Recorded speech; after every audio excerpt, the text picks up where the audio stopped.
On va parler évidemment de Maduro. Alors je vous ai écouté ce matin et comme je vous connais un petit peu, Vincent Herouette maintenant, je sais que de temps en temps vous avez ce goût de faire un pas de côté. Et je vous ai entendu comparer Maduro à Mandela et trouver dans cette image quelque chose de assez digne de Maduro lorsqu'on va le voir d'ailleurs cette image ce matin, lorsqu'il est arrivé au tribunal. Je ne suis pas exactement sur votre ligne, parce que c'est un horrible bonhomme. C'est un horrible bonhomme. Et Mandela. Oui. Je vous dis que l'image qu'il projette de lui depuis 3 jours est assez remarquable et elle va s'attacher à sa personne. C'est-à-dire que avant-hier, vous considériez Maduro comme un triste cire, un personnage cocasse, burlesque, une sorte de clown, un bocassa latino. Et aujourd'hui, on l'a vu avec son drôle de bonnet qui lui faisait une couronne de dérision. On l'a vu exhibé comme un prisonnier, comme une sorte de trophée. On l'a vu dans toutes sortes d'uniformes qui sont d'ailleurs, je vous le fais remarquer, le survêt de Nike a été acheté dans le monde entier jusqu'à la rupture de stock, ce qui est quand même un phénomène qui intrigue. Et il a pris dans son silence, dans la lenteur avec laquelle il marchait, dans son visage marmoréen, impassible, il a pris une forme de noblesse sous l'insulte, de forme de dignité. Et quand vous voyez permettez-moi de ne pas être d'accord avec vous. Oui, on a le droit de ne pas être d'accord avec vous. L'Assemblée nationale, tous les voyous qui composent le Parlement vénézuélien, l'acclamaient. Quand vous voyez toute l'extrême gauche à travers le monde, et la gauche aussi, réclamer sa libération, vous dites c'est invraisemblable, par un coup de baguette magique, ce clown, ce bocassa est devenu comme Mandela. Et j'insiste, je crois vraiment qu'il a, dans son silence, réussi un coup formidable hier et avant-hier, parce que l'image qu'il donne de lui-même, c'est pas le mec qui danse la salsa à la fin des meetings et qui espérait Donald Trump, c'est plutôt un prisonnier assez digne. Bon, c'est pourquoi les gens échangent. C'est embêtant. Mais c'est pourquoi les gens échangent. C'est très embêtant. Mais c'est pourquoi les gens échangent, c'est parce qu'ils ne sont pas forcément d'accord. Moi, j'ai pas la même perception que vous, mais peu importe. En revanche, je voulais qu'on écoute Mathieu. D'abord, une chose, Madame Panot était invitée ce matin d'une radio, Thomas Bonnet, et elle ne pouvait pas dire simplement. Ils ont toujours un problème de dire les choses, la France Insoumise. De la même manière que Hamas n'est pas une organisation terroriste, eh bien Maduro n'est pas un dictateur. Elle ne veut pas dire que c'est un dictateur. Il y a des appels toujours, la France Insoumise, par la voix quand même de la chef de file des députés, à la libération de Nicolas Maduro et à son retour au Venezuela. Ce qu'on n'appelle même pas les partisans de Maduro. Les partisans de Maduro sont déjà presque passés à autre chose. Bon, écoutons Madame Panot. Que dites-vous ? Non, les partisans de Maduro. Vincent Herouette. Un truc qui est quand même invraisemblable, qu'il faut saisir, qui est vraiment la curiosité du moment. Quand Noriega a été arrêté, les Américains sont occupés des Panaméens, ils ont fait du Panama une sorte de démocratie libérale, ils ont installé une police, ils ont épuré l'administration, ils ont fait ce qu'il y avait à faire et ça a marché. Là, on accuse Maduro d'être un trafiquant de drogue, mais on laisse le narco-État en place. Et ce sont tous ses complices qui vont gérer demain le Venezuela et ses 30 millions d'habitants. Et là, vous avez un truc qui est très bizarre, vous pouvez pas à la fois inculper l'un et coopérer avec le reste. On va attendre. On va attendre. Il y a un deal. On a écoutez, Madame Panot. Oui, nous demandons sa libération et je crois que tous ceux qui ne demandent pas sa libération... Oui, le retour au Venezuela. Le retour au Venezuela. Oui, bien sûr, mais sinon ça veut dire que vous cautionnez un kidnapping. Vous souhaitez pour les Vénézuéliens qu'ils aient Maduro à la tête de l'État ? Mais ça, ce n'est pas... Écoutez, Madame de Malherbe, je suis une responsable politique française. Ce n'est pas à moi de dire qui doit être tel ou tel dirigeant d'un pays. Les Vénézuéliens, ils sont plutôt contents que Maduro ne soit plus là, si j'ai bien compris. Mais c'est intéressant ce que disait de ce point de vue-là Vincent Herouette, c'est qu'effectivement, cette séquence-là resserre parfois les liens d'une extrême gauche mondiale. Ouais. Donc c'est un des paradoxes. Et le comble, c'est que ces gens-là passent leur temps à parler des droits de l'homme, et donc soutiennent l'ONU, soutiennent le Conseil des droits de l'homme, soutiennent la Commission des droits de l'homme de l'ONU, qui toutes ont dénoncé Maduro en l'accusant de crimes contre l'humanité. ce qu'ils ont visiblement pas remarqué. Ils n'ont pas remarqué qu'à les Nations Unies, il y avait une commission qui avait enquêté depuis des années sur la situation au Venezuela et dont le réquisitoire est implacable contre le régime. Bon, c'est important de le rappeler, parce que je disais que l'ONU tout à l'heure a perdu toute crédibilité. Ouais. Vous nuancez cela en disant que l'ONU a fait le job. C'est ce que vous me dites. Ils ont fait, la commission de l'ONU a fait le job. Bon. Après, il n'a jamais été condamné. Ils font le constat. Ils dressent les constats, l'ONU, mais ensuite les décisions. Oui, non, mais c'est toujours. Ils n'ont pas été. Bon. C'est pas une super police. En fait. La cocaïne. La cocaïne, écoutez le plateau, écoutez ce que dit Mathieu Devez, la cocaïne, l'Amérique, la Colombie et le Venezuela. Voilà un sujet qui nous intéresse sur le narcotrafiquant. Quand on parle de trafic de drogue en Amérique latine, il s'agit essentiellement de trafic de cocaïne. L'Amérique latine est d'ailleurs le premier fournisseur au monde et près de 80% de la cocaïne qui entre aux États-Unis provient d'Amérique latine. Mais attention, le Venezuela n'est pas un grand producteur de cocaïne comparé à ses voisins. 3 pays, la Colombie, la Bolivie et le Pérou, détiennent le monopole de la production de la feuille de coca. Elle est propre à fabriquer la cocaïne et la Colombie est largement en tête avec 60 à 65% de la production mondiale. Alors pourquoi le Venezuela est-il présenté par Donald Trump comme un narco-État ? En réalité, il s'agit surtout d'un pays de transit. Il partage plus de 2200 km de frontières avec la Colombie, premier producteur mondial. Le Venezuela possède également une longue façade sur la mer des Caraïbes, une ouverture directe sur l'Atlantique, ce qui facilite les expéditions vers l'Europe, vers les Caraïbes et les États-Unis. Enfin, selon Donald Trump, les liens du président vénézuélien avec les cartels de drogue ont largement dépassé la simple tolérance pour le trafic, car Nicolás Maduro et son entourage sont accusés d'avoir transformé le pays, le Venezuela, en une entreprise criminelle au service des narcotrafiquants. Bon, ça c'est quand même un sujet extrêmement important, me semble-t-il, et quand j'entends Madame Panot tout à l'heure, on pourrait souligner que cette lutte contre le narcotrafic est essentielle. Oui, mais à partir du moment où le narcotrafic a aussi largement aidé à subventionner un certain nombre de partis d'extrême gauche et gauche en Amérique latine depuis le fameux forum de Sao Paulo. Joseph Massescaron. Le fameux forum de Sao Paulo, parce qu'en fait, il y a une internationale derrière. Je parle sous le contrôle de Vincent. En fait, il y a une internationale dont on ne parle pas depuis les années 90. Voilà. Et que les États-Unis ont laissé s'installer.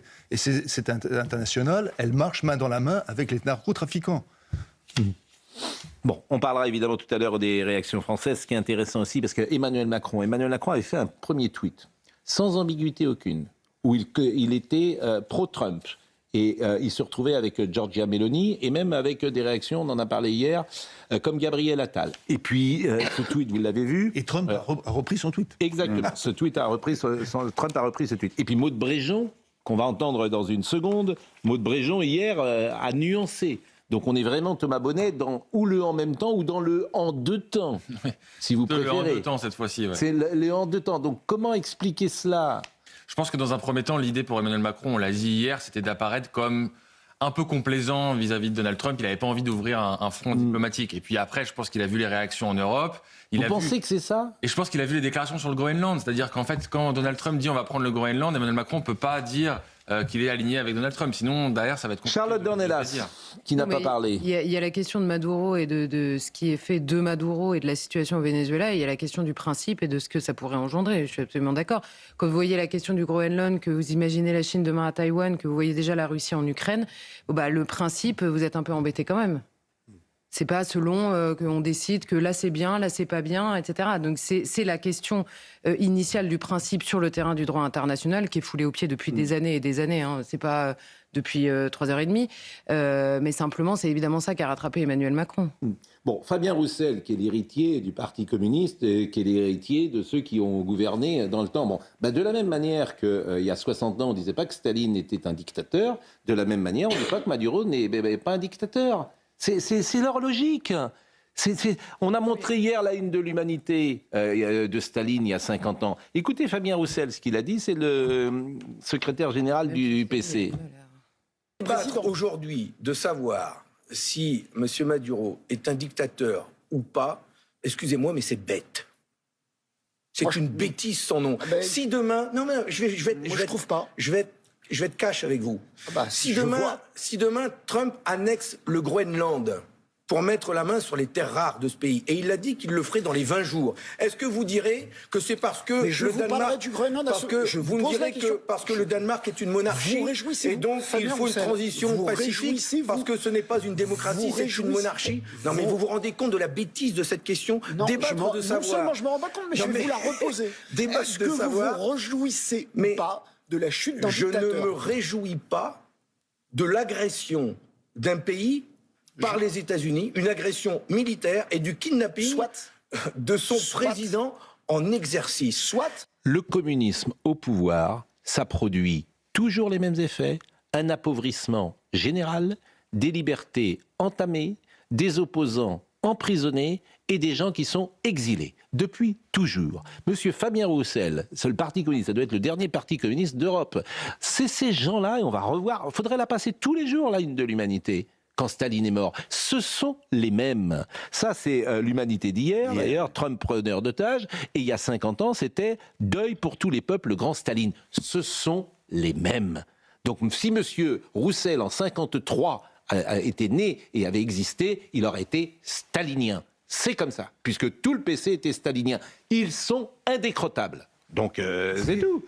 Ce qui est fascinant à gauche, je trouve, depuis 48 heures, c'est qu'ils se moquent éperdument de la souffrance et de la joie tout à l'heure des Vénézuéliens. Je vous l'ai dit. C'est-à-dire qu'aujourd'hui, depuis 48 heures, vous avez à Caracas, sur l'immense esplanade Simon Bolivar, vous avez des tas de Vénézuéliens. Mais ils s'en foutent. Libertad. Mais ils s'en foutent. Et non seulement ils s'en foutent, mais dans l'espace médiatique, vous n'avez pas ça. Vous ne le montrez pas. Je disais tout à l'heure, je disais à Olivier de Lagarde tout à l'heure, Olivier, il fait une revue de presse. Ce qui est intéressant, c'est pas ce qui est écrit parfois dans la presse, c'est ce qui n'est pas écrit. C'est-à-dire pourquoi il n'y a pas de reportage sur les Vénézuéliens qui font la fête, hein. Parce que vous avez du mal à travailler au Venezuela. Alors, pour le moment, il n'y a pas de report. Enfin, moi, voilà. Olivier de Lagarde, et après, ça sera la pause. Il n'y a pas de reporter véritablement au Venezuela, donc c'est les reportages qu'on a, c'est des coups de téléphone qui sont donnés à des gens sur place, etc. On raconte.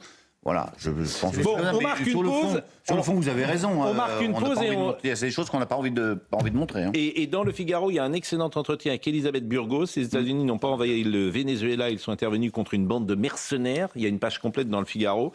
Elisabeth Burgos, c'est la mère de Laurence Debré, et on verra tout à l'heure l'échange que Laurence Debré avait eu avec Jean-Luc Mélenchon. Et c'était la compagne, à un moment, de Régis Debré. Et elle est vénézuélienne, et elle sait de quoi elle parle. Merci Alexandra Blanc. Merci à vous. On chante Tombe la neige ensemble ou pas? Non, vous. Tombe la neige. Je chante très très mal. Je pense que là, tu ne viendras pas ce soir. Parce qu'on l'avait. Vous ne savez pas chanter? Non, c'est une catastrophe. Non, mais vous savez. Malheureusement pour moi, non, je n'ai pas ce talent. Bon, bah écoutez. Mais je vous laisse. En tout cas, vous en avez tellement d'autres que ce n'est pas très grave. Il est 9h26. C'est le 6 janvier aujourd'hui. On aurait pu chanter également comme les rois mages en Galilée. Suivait des yeux l'étoile du berger. Et si tu m'aimais, tu y ragirais. On revient dans une seconde.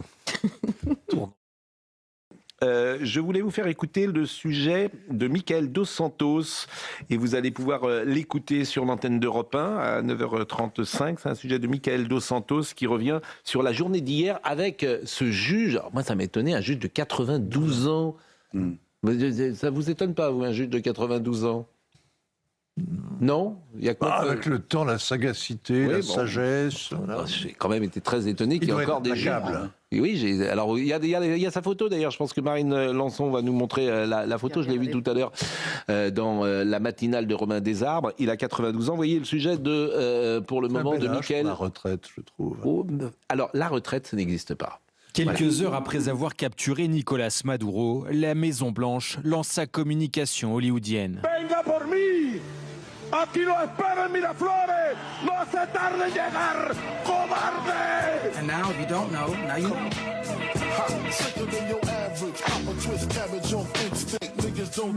Sur ces images, le dictateur vénézuélien y apparaît menotté, les yeux bandés, un casque sur les oreilles. Une photo partagée par Donald Trump en personne, devenue virale. Quelques heures plus tard, Washington fait une nouvelle démonstration de force.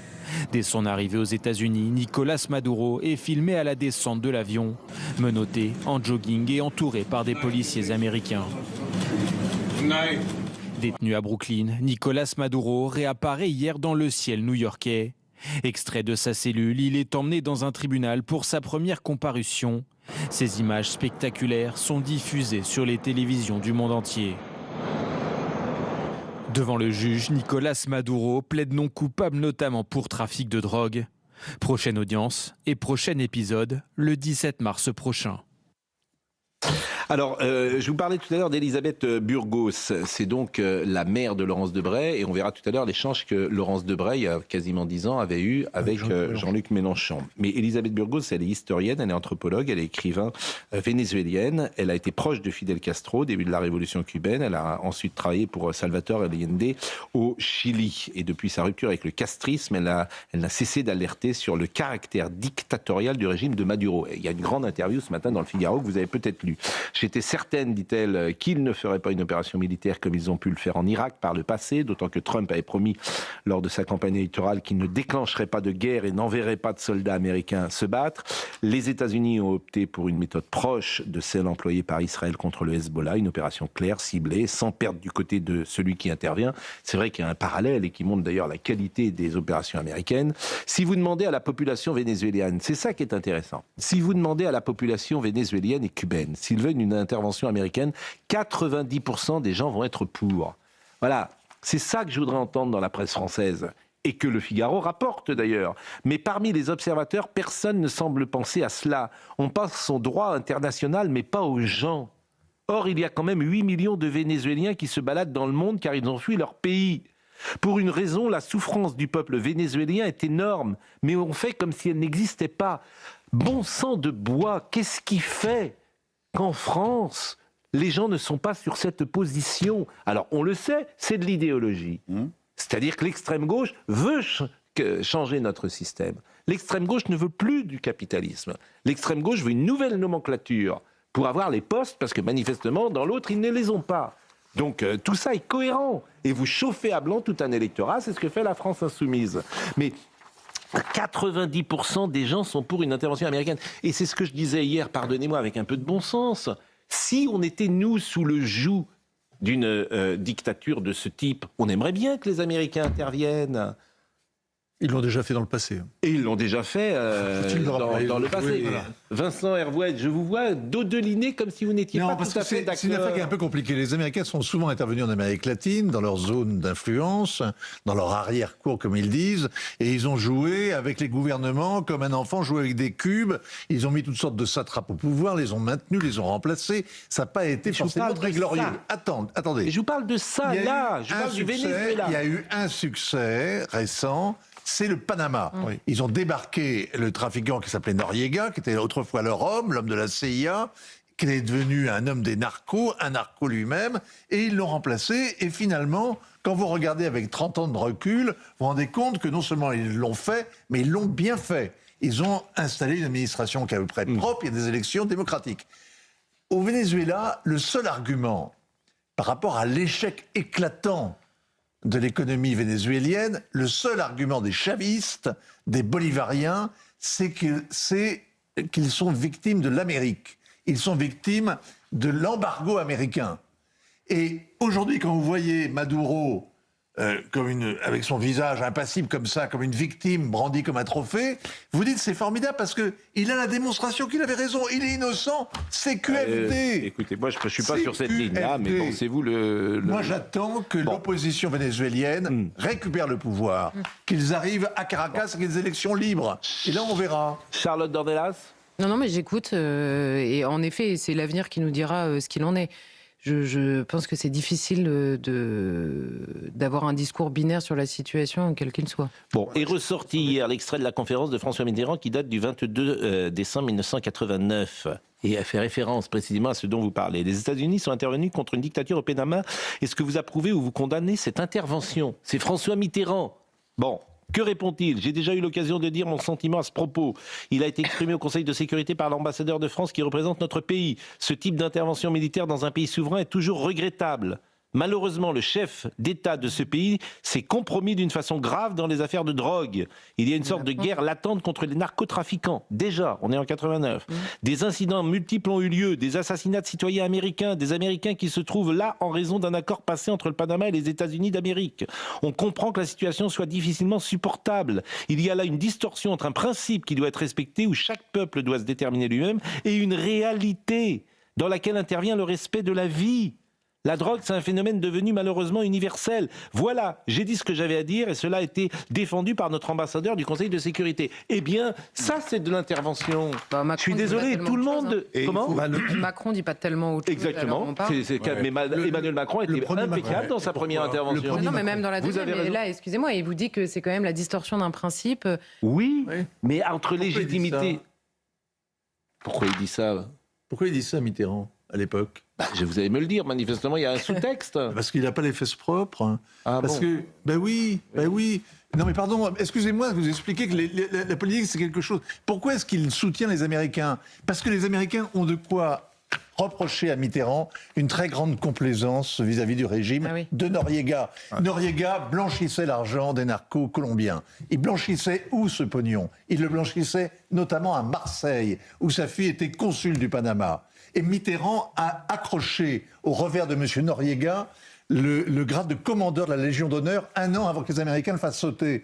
Donc les Français étaient très mal à l'aise avec l'affaire Noriega. Et donc on a fait profil bas et on a laissé faire. Et en plus, la France n'a pas cessé de faire la même chose dans son précaré en Afrique. On a renversé des dirigeants, on en a mis d'autres à la place, sous des prétextes plus ou moins fallacieux. Donc on n'avait pas besoin de la ramener. Aujourd'hui, pourquoi est-ce que Macron approuve ce que font les Américains, mine de rien, dans son premier réflexe? C'est parce qu'il ne faut pas choquer M. Donald Trump dont on a besoin en Ukraine, point barre. Voilà. Bon, écoutez, vous nous dessillez les yeux et il y a une part de naïveté chez moi, sans doute que je regrette. Il y a juste un élément, Très vite. Vite. C'est-à-dire que, en fait, tous les sondages disaient que, en gros, il y avait que 30% de l'opinion américaine à suivre Donald Trump s'il y avait une intervention. Et pourtant, Donald Trump a pris cette décision. Bon, voilà. Je suis d'accord avec vous. Mais et aujourd'hui, il y a un renversement de l'opinion. Bon, non, c'est pas accessoire. Donald Trump a pris un gros risque. Non, c'est pas accessoire. Un échec de l'opération. Non, oui, mais d'accord, je veux bien, mais c'est pas accessoire. Alors, c'est pas accessoire. Bah non. Bon, c'est très important. Non, il y a derrière aussi la question du Cuba. Il y a aussi le mid-term. Pardon de rentrer dans les détails pour vous. C'est de la politique. C'est de la politique. Voilà. Il n'y a pas de morale. Moi, je voulais vous faire écouter. Eh ben, moi, j'aime bien la morale. Figurez-vous. Oui, mais c'est pas ailleurs. Ça peut exister de temps en temps. Ailleurs, Croyez pas que les Américains vont libérer des peuples non plus. Faut quand même pas être naïf à ce point. Écoutez, c'est comme ceux qui disent quand ils sont venus en 44 que le plan Marshall était fait avant. C'est toujours la même discussion. Ils sont venus. Voilà. Attendez, moi, je suis pas ils sont venus. Je suis pas choquée parce que des pays défendent leurs intérêts, mais faut pas croire qu'ils le font vous uniquement. souriez, mais vous êtes des cyniques tous. Avant, ils faisaient semblant d'apporter la démocratie. Là, ils font même plus semblant. Donc au moins, c'est clair. Ils le disent clairement. Écoutez les dirigeants américains. Ils disent clairement pourquoi ils y vont. Eh ben, c'est vous qui avez raison, et j'en suis convaincu en plus. Les cyniques ont toujours raison.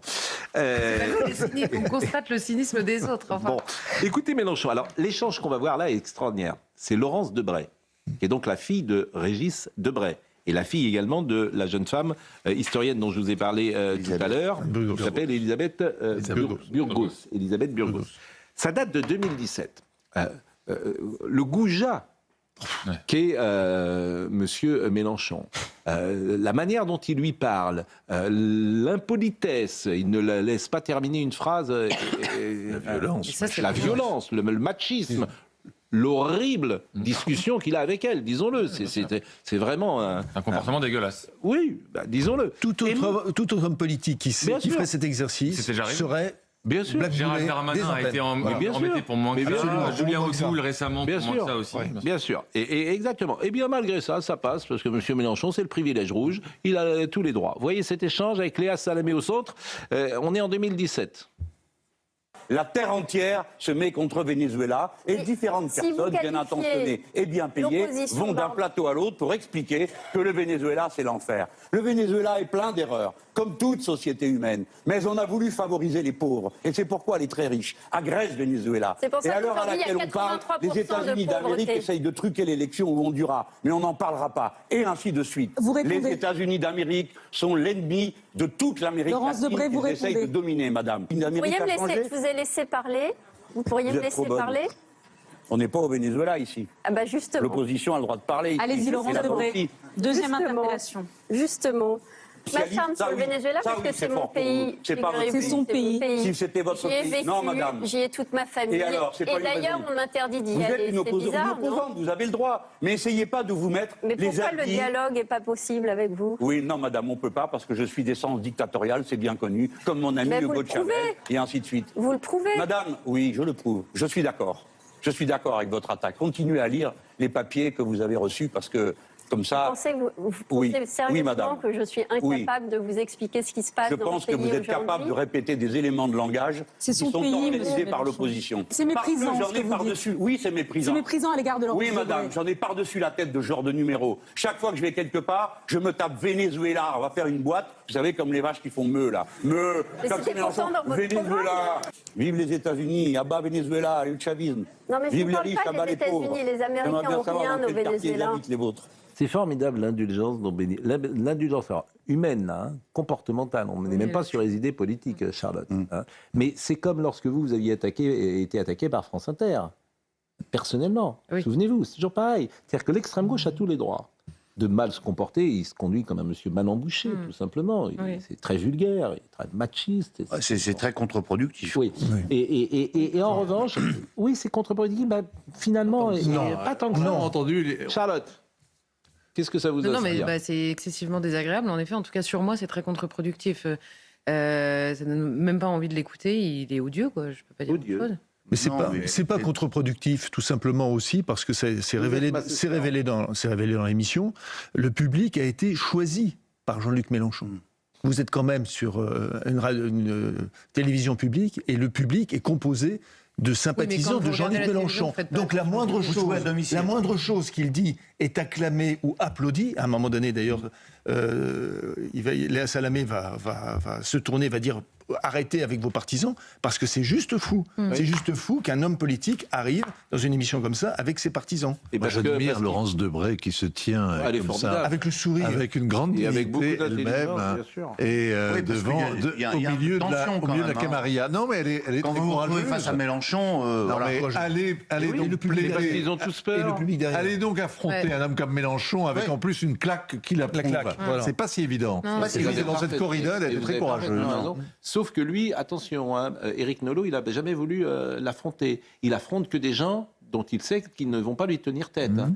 Éric Nolot, il l'avait viré d'un plateau. Parce qu'il a peur. En fait, il a peur. C'est un faible dans la discussion, en tout cas, M. Mélenchon. Si. Mettez-lui en face des personnes. Il y avait eu un débat avec Zemmour. Il avait accepté Zemmour. Oui, mais mettez-lui quelqu'un qui peut résister. La preuve, Laurence Debré, elle lui résiste bien. Oui, mais elle ne réussit pas à se faire entendre.